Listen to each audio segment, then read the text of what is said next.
మొన్న ఇథోపియాలో వాల్కానో ఎరప్ట్ అయింది కదా, ఎందుకంటావు?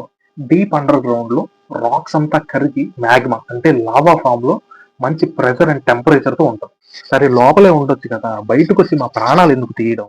ఇంత ప్రెషర్ అండ్ టెంపరేచర్ తో ఉన్నప్పుడు వీక్ స్పాట్ ఎత్తుకొని అక్కడి నుంచి బయటికి రావడానికి ట్రై చేస్తుంది లావా. ఇప్పుడు అది ఎందుకు ఫామ్ అయింది, ఎలా ఫామ్ అయింది, అసలు దానికి కరెక్ట్ నాకు తెలియదు. భూమి అండర్ గ్రౌండ్ లో tectonic plates time to time shift అవుతూ ఉంటాయి. ఆ టైంలో ఈ టాక్టానిక్ ప్లేట్స్ కదలడం వల్ల వచ్చిన క్రాక్స్ లో నుంచి లావా బయటికి రావడానికి ట్రై చేస్తుంది. అలా వచ్చి టైం టు టైం బయటికి రావడం, అది చల్లబడడం, అలాగా ఒక కొండలాగా ఫామ్ అవుతుంది అనమాట. మరి నాకు కొన్ని డౌట్స్ ఉన్నాయి, ఇంకెందుకు మొదలెట్టి. ఇప్పుడు ఈ లావా ఉంది కదా, అది నీళ్లతో కలిసి ప్రపంచంలో ఉన్న నీళ్ళన్నీ ఆవిరైపోతే, రే ఆగాగు ఇంకోటి ఉంది. ఇప్పుడు ఈ లావా ఉంది కదా, మన భూమి లోపల క్రూడ్ ఆయిల్ ఉంది కదా, దాంతో కలిసి భూమి అంతా బట్టలేసిపోతే ఆపరా ఉంది కదా. ఇది ఇంత ఇంత తీసుకొని దీంట్లోంచి కరెంటు పుట్టేకొచ్చా? రే